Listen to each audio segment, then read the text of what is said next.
Break के बाद स्वागत है आपका। रुख करेंगे खास खबरों का। आपको बता दें कि हरियाणा प्रदेश में लगातार कोरोना के मामले बढ़ रहे हैं। 31,150 एक्टिव केस दर्ज किए गए हैं। सबसे ज्यादा गुरुग्राम में 2,704 नए कोरोना के संक्रमित मरीज मिले हैं। फरीदाबाद में 1,037 नए मामले सामने आए हैं। हिसार में 154 लोगों में कोरोना वायरस की पुष्टि हुई है। वहीं सोनीपत में 252 लोगों में कोरोना वायरस की पुष्टि हुई है। तो करनाल की अगर बात करें तो करनाल में 372 लोग कोरोना पॉजिटिव पाए गए। पानीपत में 223 और पंचकुला में 734 कोरोना के संक्रमित मरीज मिले हैं। अंबाला में 444, इसी के साथ सिरसा में 56 लोगों में कोरोना वायरस की पुष्टि हुई है। रोहतक में 133 लोगों में कोरोना वायरस की पुष्टि हुई है। यमुनानगर में 112 लोग कोरोना से ग्रसित पाए गए। भिवानी में 64, कुरुक्षेत्र में 164 और महेंद्रगढ़ में 46, जींद में 93, रेवाड़ी में 51, झज्जर में 144, फतेहाबाद में 19, कैथल में 21 कोरोना संक्रमित मिले हैं। पलवल में 22, चरखी दादरी में 16, नूंह में 25 नए संक्रमित मिले हैं। और पॉजिटिविटी रेट की बात करें तो पॉजिटिविटी रेट 15.56% पर पहुंचा। 24 घंटे में कोरोना जांच के लिए गए 46,809 सैंपल। ओमिक्रॉन की अगर बात करें तो ओमिक्रॉन के भी 7 नए मामले सामने आए हैं।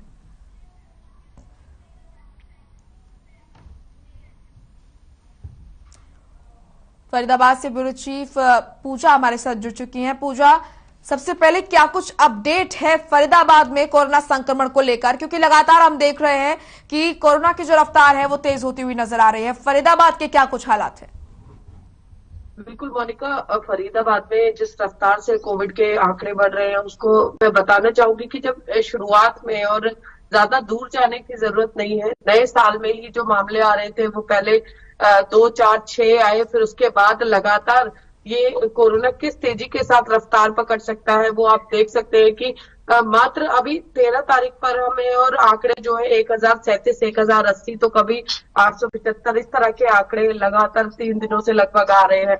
यानी बहुत तेजी से कोरोना संक्रमण फैल रहा है। ओमिक्रॉन नए वेरिएंट कोरोना का है जो उसके भी मामले सामने आ चुके हैं। और एक चिंताजनक बात यह है कि रिकवरी रेट लगातार घटता जा रहा है। जो रिकवरी रेट फरीदाबाद में 99.9% तक पहुंच गया था, अब उसकी स्थिति 93.4% तक पहुंच गई है। तो जो स्वास्थ्य विभाग को चिंता में डालने के लिए काफी है। और यही कारण है कि तमाम तैयारियां जो है स्वास्थ्य विभाग अपने स्तर पर यहाँ पर कर रहा है। लगभग प्रशासनिक स्तर पर भी काफी कार्य किए जा रहे हैं। लगभग 1 दर्जन अधिकारी, उच्च अधिकारी और कनिष्ठ अधिकारी जो है वो तैनात किए गए हैं, जब न केवल कोविड टेस्टिंग पर ध्यान देंगे बल्कि कोविड टेस्टिंग से लेकर मरीज को सुविधा पूर्वक बेड उपलब्ध हो। यदि कोई मरीज ऐसा है जिसको ऑक्सीजन की कमी है तो उसको ऑक्सीजन बेड उपलब्ध हो।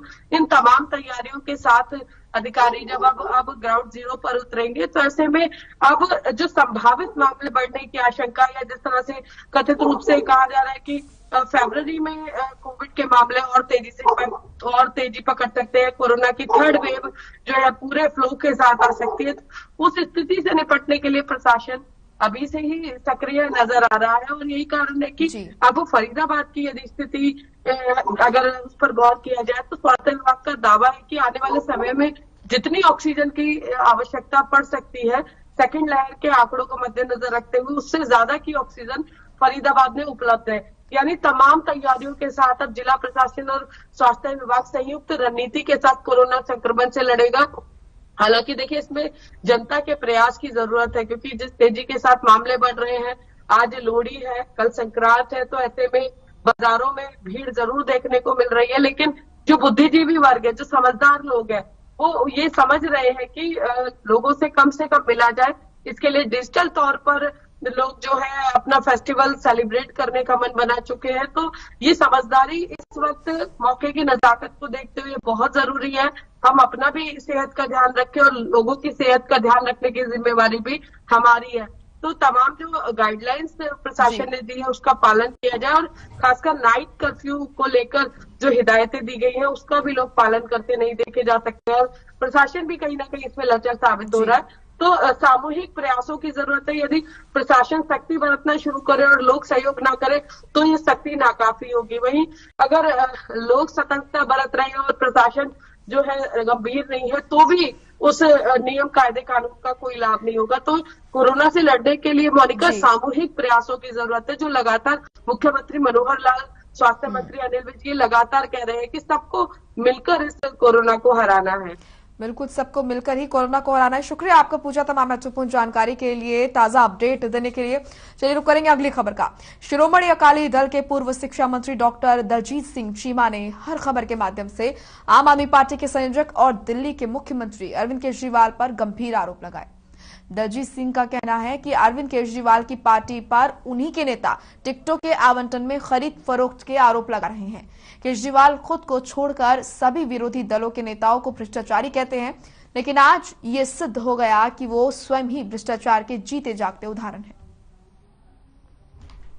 खबर देख रहे सभी दर्शकों का बहुत बहुत स्वागत है। हाल ही में चुनाव आयोग ने 15 जनवरी तक पंजाब विधानसभा चुनाव 2022 में नुक्कड़ सभा और रैलियों पर रोक लगा दी, लेकिन इसी बीच श्रोमणी अकाली दल ने मन बनाया कि हम एक चिट्ठी लिखेंगे और चिट्ठी लिखेंगे कि कुछ ना कुछ रियायत दी जाए पंजाब में। इसी बीच हमारे साथ डॉक्टर चीमा हमारे साथ हैं, उनसे जानते हैं कि आखिर श्रोमणी अकाली दल आने वाले समय में सबसे पहले विधानसभा चुनाव और चुनाव आयोग को लिखित तौर पर क्या मांग करने वाला है। चीमा साहब बहुत बहुत स्वागत। मेहरबानी जी। चीमा साहब, क्या श्रोमणी अकाली दल चुनाव आयोग को थोड़ी सी रिलैक्सेशन के लिए पत्र लिखने वाला है, क्या पूरा मामला? नहीं, हम चुनाव कमीशन को ये निवेदन करेंगे कि पॉलिटिकल पार्टीज को एक लेवल प्लेइंग फील्ड आपको देना चाहिए फ्री एंड फेयर इलेक्शन के लिए। और हर पार्टी की कोशिश होती है कि मैं हर वोटर तक पहुंच करूं। डिजिटल मोड अच्छा है, हम भी जितना यूज कर सकते हैं जरूर करेंगे। तो एक पार्टी के लिए भी, आजाद भी लोग इलेक्शन लड़ते हैं, उनके लिए भी जब आप आधे वोटर्स तक पहुंच नहीं कर पाओगे तो वो लोग आपका प्रोग्राम नहीं जान पाएंगे, उनको फैसला लेने में दिक्कत आएगी। लेकिन छोटी सभाएं जो हैं, हम कमीशन को बेनती कर रहे हैं कि कैंडिडेट्स को अलाउ करनी चाहिए, उसमें प्रिकॉशंस ली जा सकती हैं ताकि काम भी चलता रहे। जो अपनी ड्यूटी है पॉलिटिकल पार्टीज वो भी करें, पब्लिक भी उनसे कुछ जानना चाहे पंजाब के बारे में, विषय के बारे में, उसका भी वो जवाब दे पाए। तो ये दोनों चीजों को बैलेंस करें, क्योंकि जो पार्टियां सरकार में है, अब केजरीवाल की पार्टी सारा दिन यहाँ चैनल्स के ऊपर पेड न्यूज जो है स्टोरीज बना के सारा दिन चलाते रहते हैं। तो अपोजिशन तो ये नहीं कर सकती। केंद्र सरकार कई तरह से प्रोग्राम दे के प्रभावित करने की कोशिश करती, सूबे की सरकार गवर्नमेंट के सोर्सेज को मिसयूज कर रही है। लेकिन अपोजिशन की बहुत बड़ी ड्यूटी है, जो कमी सरकार में, वो हमने लोगों तक लेके जानी है। चीमा साहब, आप बहुत पुराने पंजाब की राजनीति से जुड़े हुए हैं और एक केजरीवाल हर राजनीतिक मंच पर यह कहते हैं कि रिवायती पार्टियां हैं पंजाब में दो, एक कांग्रेस और एक श्रोमणी अकाली दल। श्रोमणी अकाली दल ने भी 19.5 साल, चाहे प्रकाश सिंह बादल मुख्यमंत्री रहे हो, जितने समय भी, क्योंकि रहे ही ज्यादा अधिकांश प्रकाश सिंह बादल ही रहे, तो उन्होंने कहा कि पंजाब को लूटा है और बार बार वो आरोप लगाते हैं। इस पर हम श्रोमणी अकाली दल की प्रतिक्रिया चाहते हैं। नहीं, अब तो हर चैनल पे केजरीवाल की पार्टी की लूट की चर्चा होती है। इन्होंने तो बहुत प्रचार कर लिया बिना किसी सबूत के, बहुत बार गलत एलिगेशन लगा के अदालतों में माफी भी मांग ली। अब केजरीवाल साहब को जरूरत है कि आपने जो एक इंडिया अगेंस्ट करप्शन के अगेंस्ट मूवमेंट का फायदा लेके पार्टी बनाई थी, 2017 में भी यही एलिगेशन लगी थी कि आपने टिकटें बेच दी। अब हर शहर में आपके पुराने वॉलंटियर प्रेस कॉन्फ्रेंस कर रहे हैं कि हमारी सीट इतने में गई, हमारी इतने में गई।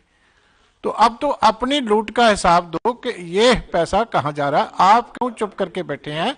ये अगर आपके कैंडिडेट जो आपने सीटें सारी बेच दी, तो आप क्या करप्शन फ्री सिस्टम जो है पंजाब को देंगे। चीमा साहब, पहले बॉलीवुड की मूवी आती है उड़ता पंजाब, अब पंजाबी गाना आ रहा है। हर बार पंजाब के युवा को टारगेट किया जाता है। आपको नहीं लगता कि अब जो राजनीतिक दल हैं पंजाब की खास तौर पर नशे का हवाला दे करके वोट बटोरने का प्रयास कर रहे हैं? ये पंजाब को बदनाम करने का काम पहले दिन से कर रहे हैं। उस टाइम भी किया, जब इलेक्शन के बाद इनको कटहरे में खड़ा किया गया तो ये लिखती माफी मांग के फिर छूटे। अब भी जैसे गाने बना रहे हैं तो वो पंजाबियों की अन्न को वगारने वाली बात है। ये हमेशा नीचा दिखाने की कोशिश करते हैं यहाँ जो इनके लीडरशिप है पंजाब के लोगों को। ये पंजाब की जनता बर्दाश्त नहीं करे। श्रोमणी अकाली दल को इस समय हर चैनल जो है वो तीसरे या चौथे पायदान पर दिखा रहा है कि विधानसभा 2022 चुनावी नतीजे जो है, जिसे एग्जिट पोल कहा जाता है, तो क्या लगता है इससे अपने मनोबल पे कहीं ना कहीं आपको नहीं लगता कि प्रत्याशियों के मनोबल पर फर्क पड़ता है? देखिए, हम जिन पार्टियों के साथ अगेंस्ट इलेक्शन लड़ रहे हैं उन सबके पास एक एक सरकार है, तो वो कुछ भी मैनेज करती है। यही सर्वे सी वोटर का 100 सीट दिखा रहा था लास्ट 2017 में, तो कितनी आई? उनको 20 आई। तो आपको भी उनको पूछना चाहिए कि आपका सर्वे इतना झूठा क्यों होता कि जब आप 100 दिखाते हैं 20 आती है, तो हमारी आप 20 दिखा रहे हो 100 भी आ सकती है। लेकिन ये उनकी अपनी क्रेडिबिलिटी के ऊपर बहुत बड़ा प्रश्न चिन्ह। फिर वो बोलेंगे ऐसे हो गया वैसे हो गया, लेकिन ये है तो झूठ ही है। जो ग्राउंड रियलिटी है वो एंटायरली डिफरेंट है। ये कैसे सर्वे होते हैं आपको भी मालूम है, हमें भी मालूम है। इसलिए जनता अब इन बातों पे विश्वास नहीं करती। हम तो अपने काम पे विश्वास करते हैं, जो लोगों का भरोसा है उसके ऊपर विश्वास करते हैं। अभी टाइम आने वाला, आपको सामने आ जाएगा कि कितनी सीटें आती हैं। आम आदमी पार्टी के संयोजक अरविंद केजरीवाल कहते हैं आम आदमी पार्टी इकलौती पार्टी होगी जो मुख्यमंत्री के चेहरे के साथ विधानसभा चुनाव लड़ेगी। नहीं, हम तो हमेशा ही लड़ते हैं, तो फिर इसका ये भी झूठ हुआ। हमने तो लास्ट टाइम भी बोला था कि प्रकाश सिंह बादल होंगे, उससे पहले भी बोला था प्रकाश सिंह बादल होंगे, वही होंगे। अभी भी हमने फैसला किया है सरदार सुखबीर से बादल होंगे। तो ये कितना बड़ा झूठ है, आपको वहीं बोल देना चाहिए था कि आप इतना झूठ क्यों बोलते हैं। यही तो उसकी कलाकारी है कि वो मीडिया के सामने झूठ बोल जाता, लेकिन आप लोग उसको टोका करो कि अच्छा नहीं लगता सीएम के लिए। आज एक और खबर ने तूल पकड़ी। आज प्रदेश के गृह मंत्री सुखजिंदर रंधावा ने विक्रम सिंह मजीठिया की जमानत पर कहा कि ये स्थायी नहीं है, अस्थायी है, तो विक्रम मजीठिया को भी ज्यादा खुश होने की जरूरत नहीं। उनको बोलो जो 43 डीएसपी की फाइल निकली है उसका क्या, जो बात बताने वाली है ना, कि जिसमें कह रहे डीजीपी भी दस्तखत जाली है। आज स्टोरी चल रही थी टीवी के ऊपर, तो पता चला कि उसकी कंप्लेंट भी चली गई चंडीगढ़ पुलिस में। तो रंधावा साहब उसका जवाब दो, आप होम मिनिस्टर हो, कि होम मिनिस्ट्री में यह भी होता है कि डीजीपी के साइन भी जाली होकर ट्रांसफर हो जाती है। तो जल्दी क्या थी उन ट्रांसफरों की?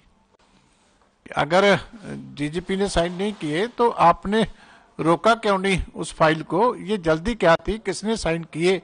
वो बहुत बड़ी बात है, वो बताओ जो बताने वाली बात है। मेरा आखिरी सवाल है, आप किसानों के साथ मिलकर के चुनाव आज तक लड़ते आए हैं। आज आपके सामने किसान भी हैं, बीजेपी के साथ कई दशकों तक गठबंधन रहा, आज बीजेपी भी सामने है। क्या लगता है इसका फायदा आपके विरोधियों को नहीं होगा? बीजेपी किसान संगठन भी आज चुनाव लड़ रहे हैं। नहीं, हमारे साथ तो लाखों किसान आज भी हैं, हमारे रिश्ते से रहे। सबसे ज्यादा हमारा केडर किसानी के ऊपर ही निर्भर करता है। तो श्रोमणी अकाली दल ने तो सारी उम्र किसानी के लिए बहुत बड़े बड़े काम किए। इसलिए कोई संगठन सेपरेट लड़ रहा है वो लड़े, हमें उसकी कोई किसी से इतराज नहीं है। लेकिन हमारा किसान तो हमारे साथ ही है, जो श्रोमणी अकाली दल में था, कल भी था, आज भी था। जब आंदोलन की बात थी तो वो किसान होने के नाते आंदोलन में गया। तब ये कंडीशन थी कि पॉलिटिकल पार्टी के लीडर्स ना आए, इसलिए लीडरशिप नहीं गई, वो अकेला गया। अब वो वापस आके पार्टी में काम कर रहे हैं। बहुत बहुत शुक्रिया। ये थे हमारे साथ डॉक्टर दलजीत चीमा। और श्रोमणी अकाली दल आने वाले समय में कितनी सीटें लेंगे ये तो समय के गर्भ में है, लेकिन हर खबर की नजर इस पर बनी रहेगी। और सबसे बड़ी बात, श्रोमणी अकाली दल जो है आक्रामक रवैया रहा आम आदमी पार्टी पर। बहरहाल देखते रहे हर खबर। कैमरा पर्सन हरदीप के साथ मैं स्वरण, चंडीगढ़। नमस्कार। हर खबर। चलिए फिलहाल खास खबर में इतना ही। आप देखते रहिए हर खबर। नमस्कार।